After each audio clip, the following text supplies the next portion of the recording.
That's the problem. The lack of substance. Some of this Yeah, stuff is dumb dumb. and it's superficial. And the fact that it's meaningless and it gets so much hype, what does that say about our culture? What does that say about the younger generation? It dumbs them down. But it's not their fault, because the reality is that they are rewarded by likes and followers. Welcome to Girls Gone Gritty. I'm Farley Boyle, girl mom. And I'm Jennifer Brenius, boy mom. Together, we're Team Boyle Renius. Each other's ride Or die. This is where grit gets real. We don't just talk, we do it. We're here for the messy stories, the hard-fought lessons, and the courage it takes to keep showing up. Especially when it's uncomfortable.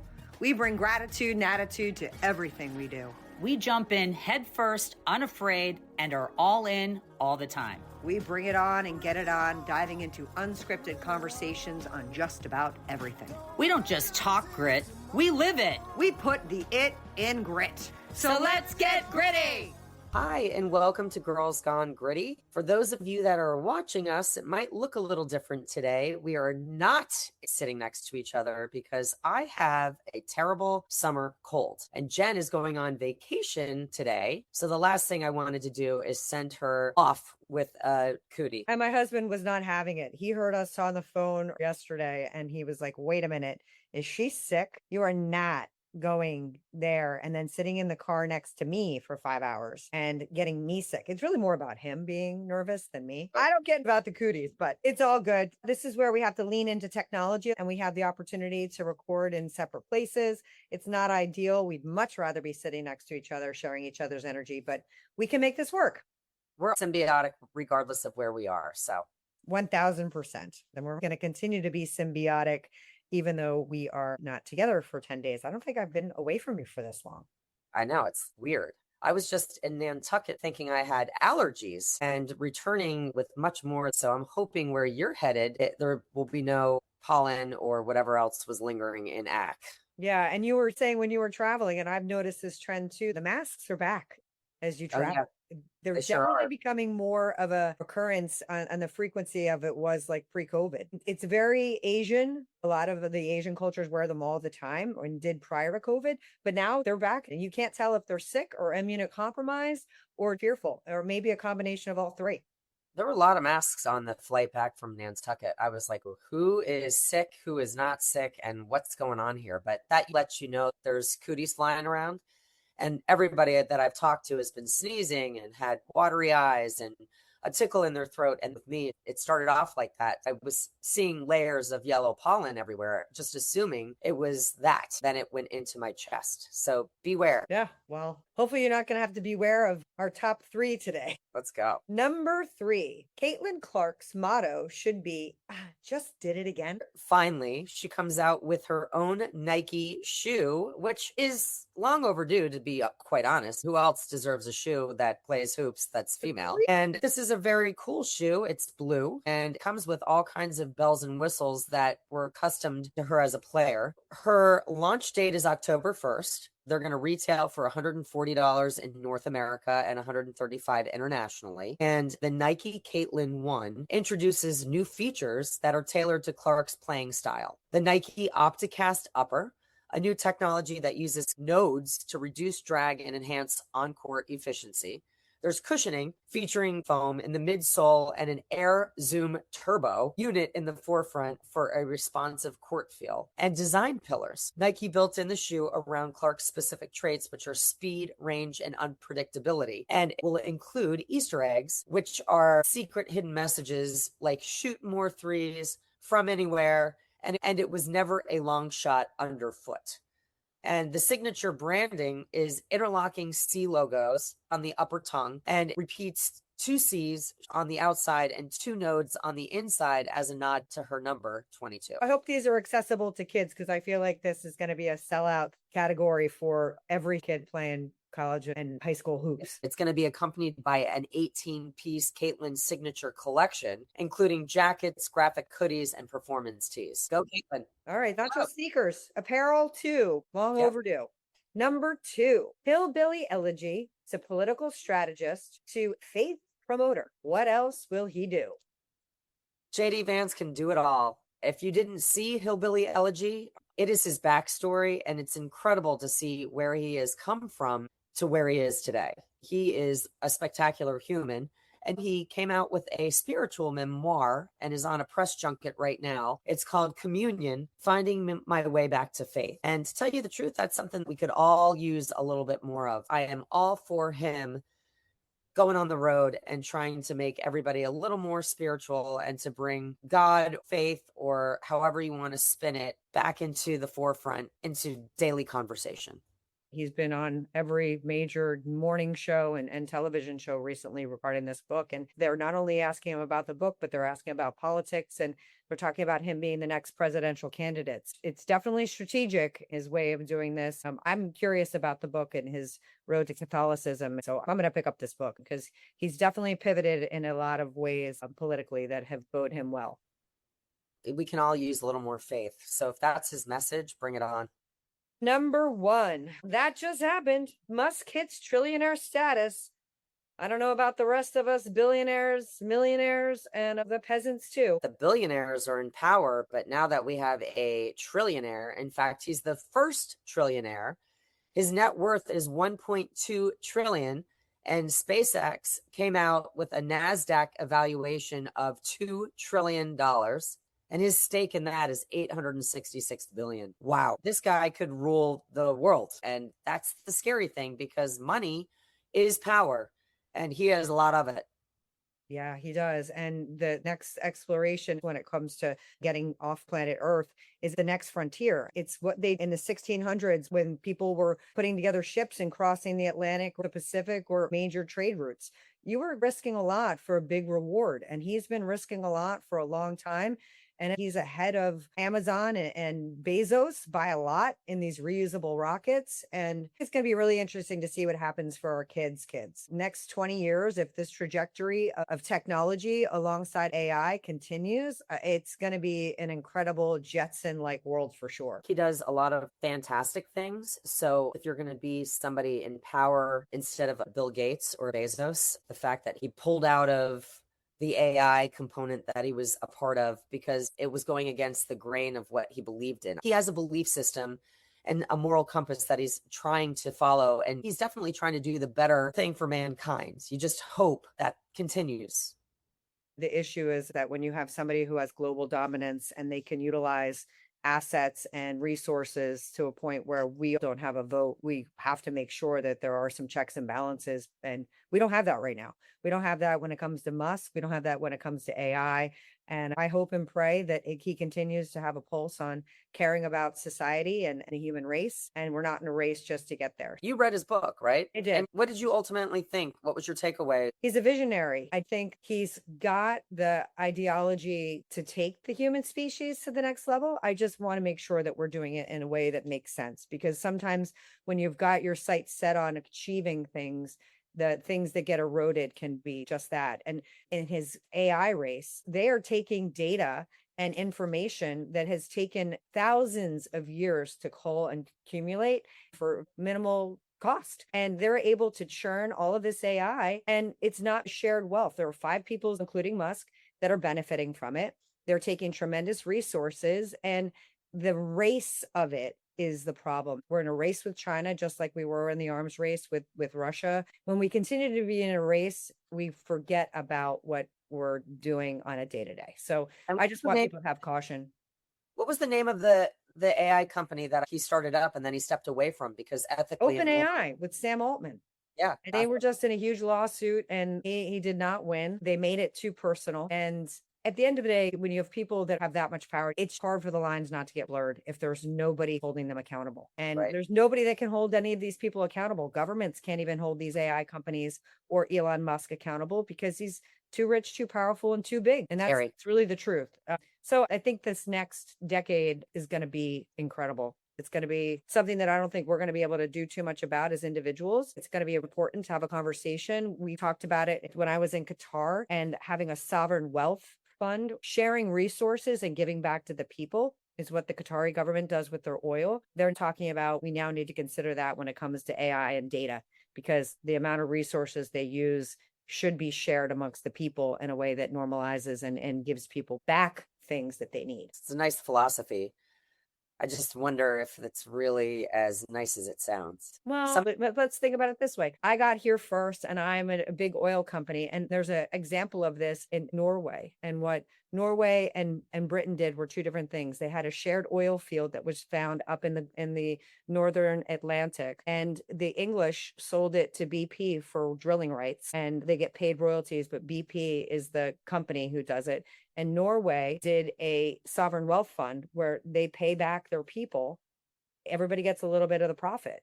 And natural resources, in my opinion, should go a little bit more in that direction. They don't belong to one company, one individual. They belong to the planet. Yes, should individuals or organizations that take risks be rewarded? I'm not saying they shouldn't be rewarded. They are. But if you're using a natural resource like our forests, oil, lands, water, air, we have to have a value on those that benefit all human beings. You have to, or else there will be companies and individuals that just take, and they don't care about what they leave behind. That's why we have so many problems with our waterways and climate change. And don't get me started. I could talk for days on it. I think we have to be a little bit more mindful about what we're doing with our shared resources. On a less serious note, our topic today is some nonsensical language that has swept the nation and left its mark. And meaningless trends is the overview of the episode. Going back to how we just transitioned, I think that some of these viral things are a bit of escapism from bigger issues. And these trends are funny and fun. 6'7", let's go ahead and try and explain it. 7, you got to show your hands when you're saying it. You can't just say 6'7". We're going to try to explain it because I'm sure everybody has heard it at some point. This is not new. This is actually old news. My daughter's birthday is June the 7th, which is the 6th month. When everybody realized her birthday was 6'7", it became a huge uproar, and I don't understand it. I asked my kids, what does it mean? And Abby literally says, Mom, it means nothing. The phrase traces back to a viral drill rap song by Philadelphia rapper Skrilla titled Doot Doot 6-7. It gained massive traction on TikTok and Instagram when it was paired in a video edited with NBA player LaMelo Ball, who is 6 feet 7 inches tall. So it started to spin off into all these different directions. And the hand gesture, when saying the phrase, people often put their palms face up and move their hands alternating up and down like they're weighing invisible items or expressing so-so. It's one of those weirdo things, like if you know, you know. Kids took it to the next level. They love it. And then it became a problem in schools and wherever there is a 6'7". Even In-N-Out Burger, number 67.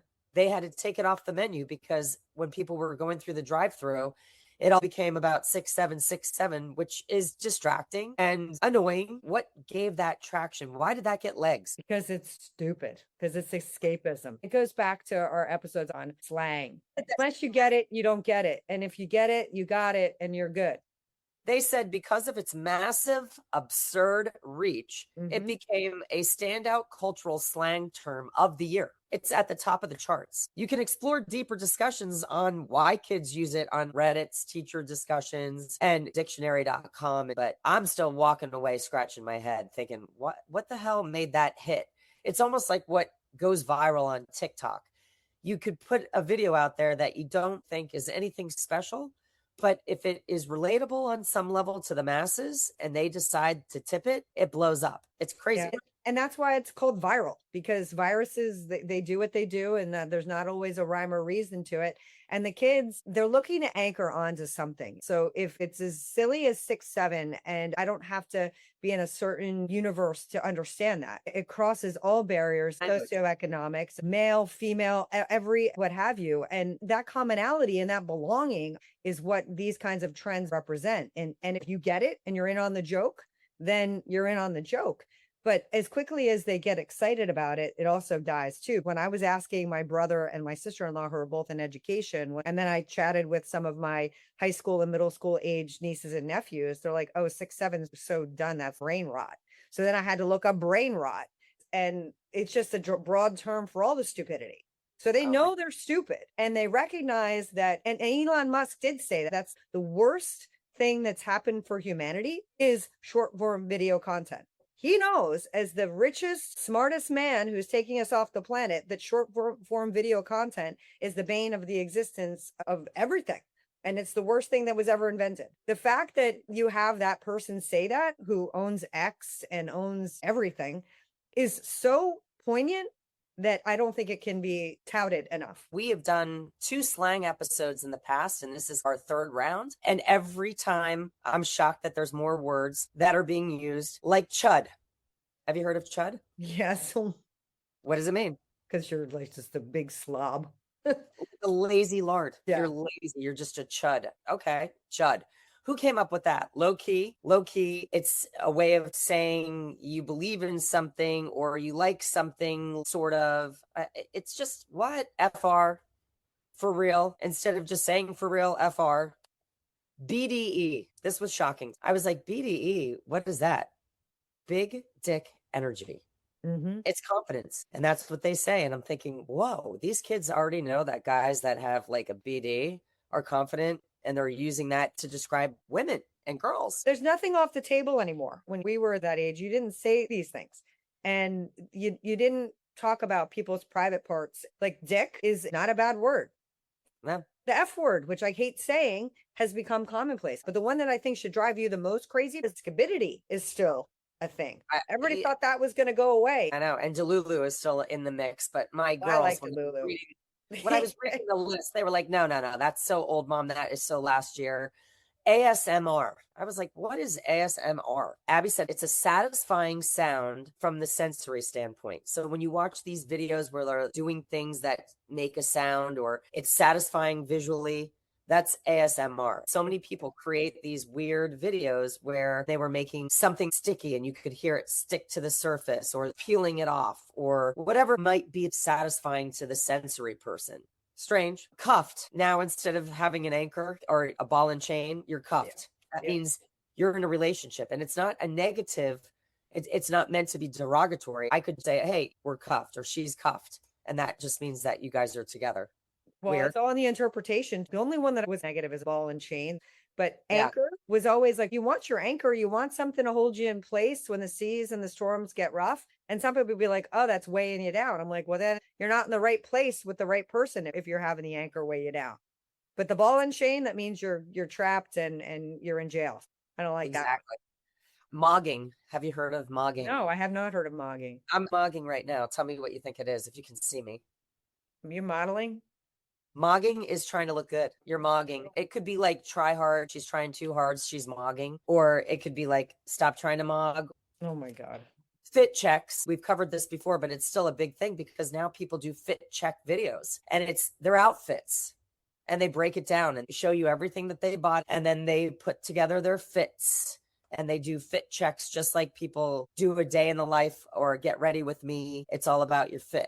I don't know when everybody has the time to get any actual work done. I'm terrible at it. Everybody who follows us, Farley does all of our content for Goals Gone Gritty, and we've been told we need to do short form videos and TikTok. But the amount of time that kids spend on these short form videos, I don't understand.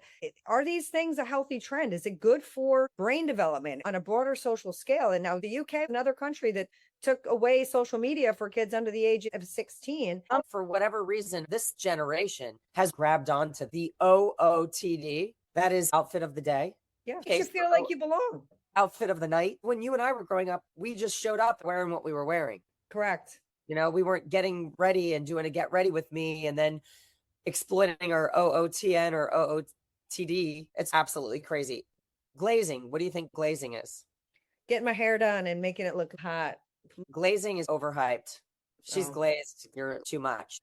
Glow up. Glaze. I like glaze. I like glaze too. Of course, everybody knows goat. Greatest of all time.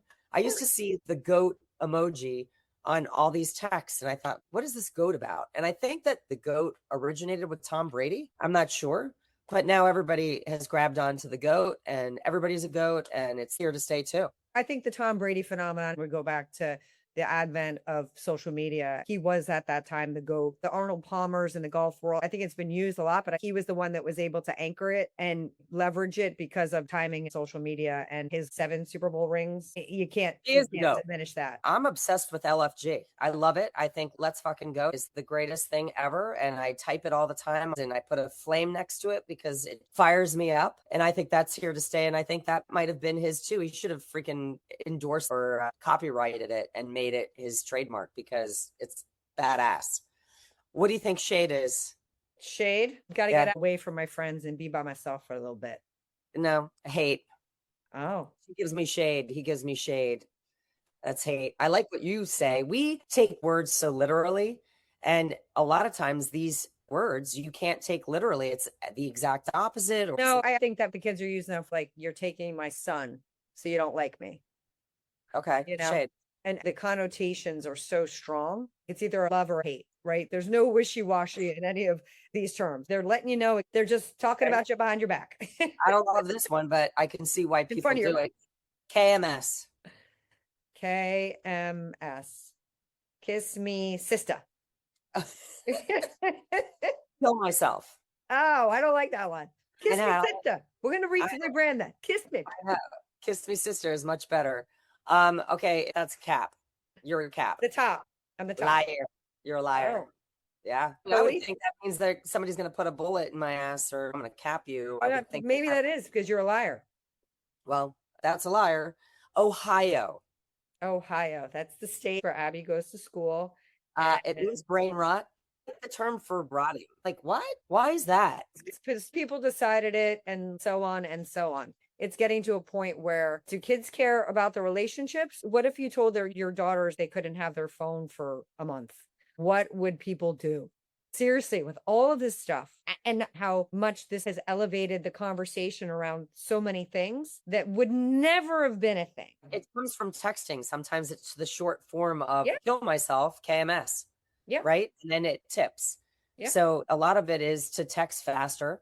And who doesn't want to come up with something that goes viral? Right. But if you didn't have the phone, none of this could happen. If you didn't have this thing in your hands, it will be interesting to see what happens in these countries that are taking these out of their kids' hands until they're more of an adult. I watch on the beach and in the middle of the street and in town, all of a sudden you'll just see girls and they've got their phone propped and they're doing something and posting it. And then I find out that's the new trend or that's the hot place in Red Bank. And everybody's got to go there and do this exact thing with their ice cream. It's so nuts to me. That even happened in 2019 when I went abroad with Mackenzie. It was crazy to see, like we were at the Leaning Tower of Pisa and everybody was taking a blank ice cream cone and aligning themselves perfectly with the tower so that it looked like it was the ice cream in the cone. And everybody was trying to push the Leaning Tower of Pisa up, or they were like sitting with their back against it. It was this viral video of all these different ways that you could utilize the Leaning Tower of Pisa and do something funny. And I was doing it too. Yeah. And you get the ideas from Pinterest or Insta, however it is. I saw crowds of people going from one place to the next. When we were in Saint-Tropez, there was a Chanel pop-up store and everybody was doing the same thing there. Yeah. And when we went to Cinque Terre, there were so many places that were Insta famous because of the backdrop, and we had to find that X marks the spot so that we could have that exact photo op and be a part of it all. Well, they have that funny commercial, and I don't even remember who it's for, but it basically is like you're sitting with your idyllic backdrop and it's amazing and you're so happy. It's like this beautiful tranquil pond and the mountain range behind, and she's sitting there and taking a photo, and then they pan out and there's just a line of people that are lined up behind to take that exact same photo in that exact same spot. And it's like nothing secret anymore. I say it all the time where we live. I'm like, everybody has to stop taking photos and telling people how amazing the restaurants or the beaches, because we have enough people. And I don't want any more people to come to these great places because they ruin them. Now they're not letting people in Long Branch bring up boom boxes and music because nobody could be respectful to the person sitting next to them. So therein lies the problem. If you know too much about something, you can ruin it for everybody. And I think some of these viral trends have a little bit of that in them because kids take it too far. That's the problem, the lack of substance. Some of the stuff is dumb and it's superficial. And the fact that it's meaningless and it gets so much hype. What does that say about our culture? What does that say about the younger generation? It dumbs them down. But it's not their fault, because the reality is that they are rewarded by likes and followers. And we've built this platform in society at this current point. Bruh. The kids that are influencers, and we know many of them, and they're getting paid, that's a career path now. I was watching Love Island, which we're going to tackle in our upcoming episode, and I could not believe the amount of slang happening in their communication. And it's not even texting, it's the way they talk to each other. It's all slang. It's weird. It's because the English language is changing, and the articulation of things and the attention to detail in the manner in which we speak has been eroded, because it's a soundbite. People used to do short form content. It was like a minute or two. You'd build a story, had have a storyline. Now it's like, bam, if I don't get you to click or like it within the first 3 seconds, it's over. And conversation is exactly that. If kids can say what they want to say in one word or in an acronym, then they will, because I lost you. My attention span isn't that long anymore. And that's sad. RN. Registered has everything nurse. to do with what you just said right now. Yeah. RN. Yeah. Everything is right now. Instant gratification. Instant gratification society. That's what we built. If I can't get it right now, if you're not available right now, I'm going to turn the page and go to somebody else. And it comes back to the fact that we are looking for a sense of belonging. And if I can belong because I'm in a viral trend of 6, 7. Universal language. That's what it is. Yep. It's the universal language. If you know, you know. What do you think T is? Oh, she can't keep a secret. It's like spilling the beans or gossiping. Yeah. So that's a huge word. And I saw that on Love Island. Everybody was talking about T, because that's the whole show. The whole premise of the show is that backstabbing, weird, gossipy situation. Have you heard of 4-1? No. So 6-7 is the placeholder for any age, any height, any test score. Anytime somebody says numbers, that 6-7 up, down situation happens. Now people are doing it in reverse. They're saying 4-1, and they're putting their hands in a downwards motion, rotating. They're saying 4-1 is basically a contradiction or the alternative to 6-7. The popularity of this term began with a rap song by Blitzy Boy, in which he uses the number 4-1 several times. So now 6-7. It's not, how do you know it's 4-1 and not 41? It's 4-1 because they say it like 6-7. I'm just going to yell out 41, and then everybody will know that I know. What about whip? That means you're like totally into somebody. No, you just got a whip, and I just got a whip for Mac, and I got a whip in Florida. Oh, car? New car. All right. Yep. All right. I don't mind that so much. You have girls and they talk a lot more than boys. So I don't get most of this stuff. They know what it is when I ask them, but they're not throwing out a lot of slang because they speak probably 1/10 of what your girls do, for real. Very, very good point. I would have to imagine that girls use slang a much higher percentage than guys. Yeah, because they talk more. Well, I don't even hear my husband use slang. That's what I'm saying. But how much do you hear him talk compared to you and I? Your husband and my husband are like, are you still talking right now? I know. They wouldn't even want to jump on the bandwagon because it's too trendy. Some guys that are total dudes are not going to jump on that. They might say words that are a more masculine, trendy slang term. But your husband and my husband they think they're so cool. They have their own stuff, but it's from 1972. Totally. Well, we just gave you another update on what is currently being used in the slang world. And that would bring us to a Got Grit Award winner. This is not a slang term. This is a way of being. And I will say, having been to this amazing country of Japan, what the Japanese culture represents and what they are actually demonstrating at the World Cup deserves Got Grit, because it's not a branded marketing campaign. It is not for profit or for pride, other than for just being proud of who you are. The Japanese, if you've been watching the World Cup, they didn't leave the stadium like everyone else. They stayed, brought their own blue bags, and they're known for this for decades. And they clean up all of the trash and take it away. Does the blue bag represent the color of the team? No, I don't know. Let me look that up. Because when you told me this, I thought, how great would that be if USA jumped on it And each team prospectively has a bag, the color of the team. And people could use them as swag during the game, wave them around, and at the end, pick up all the garbage and dispose of it. I think that would be brilliant. And if you wanted some type of a branding opportunity, then companies could come on board and distribute the bag that might have their logo on it. And it could tip in a beautiful way and clean up stadiums and make everybody feel like they're a part of a bigger effort. Yeah, but I have to be honest. The reason I like this as a Got Grit is because it's not about branding. It's about the little things we do as a human that isn't about going next level and leading by example. I think that's a really powerful thing in this virality way of being. They don't operate that way. And when I was in Japan, they don't have a trash problem because they don't allow trash. Whatever you take in, you bring out, just like we have in most of our national parks. And when you go camping, whatever I bring in, I must leave with. And if we had that mentality, we wouldn't have so much trash to clean up. And I wouldn't be having to clean up after you because I would clean up after myself. And that's what makes this more gritty than being able to slap a logo on it and getting it to be the next trend. It's not something they're doing to post about. It's something they're doing because it's inherent in their culture and they care about the planet in its totality.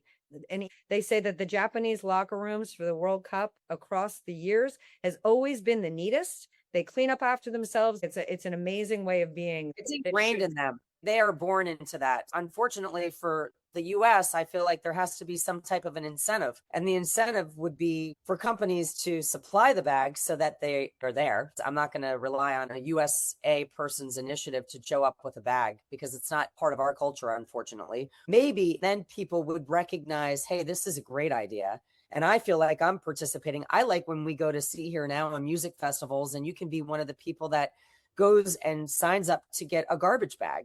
And you're the person that's walking throughout the festival picking up garbage. And when you turn in your garbage bag, what do you get? T-shirt. But see, there's got to be an incentive, unfortunately, for USA because we weren't born into this way of thinking. It's a beautiful culture that the Japanese are immaculate. Yeah, in a lot of ways. But at the end of the day, if you can emulate something that they do, I think that's great awareness. And, maybe it'll tip all the positive press that the Japanese team is getting, and the way that they're being in the stadium is going to rub off on other people. You can only lead by example. The Japanese team and their blue bags is my Got Grit award winner this week. I love their initiative, and I'm trying to think of how it would work in good old USA. And it unfortunately includes branding and free give me's.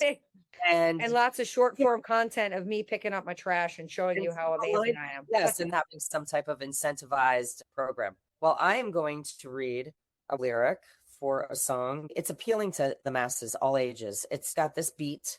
I choose to listen to it because it puts me in a mood. All I really needed was a friend like you. Help me through, and together we can change. But if I was to stay, it wasn't for too long. People sing the same song everywhere. I'm going closer to the sun and far from the moon. People screaming out, they're gonna see me real soon. They say, ooh, ooh. If I think she's beautiful, well, that's for sure. Give a little loving, but I still go on, need some more. Rob it, stealing from the rich, then give it to the poor. Telling everybody it doesn't matter anymore. I don't know it. It's beautiful. Oh, yes, you do. See, this is why we do this segment, because I feel like I know a lot of songs and then I probably was singing it wrong. Slightly Stoopid. Closer to the Sun.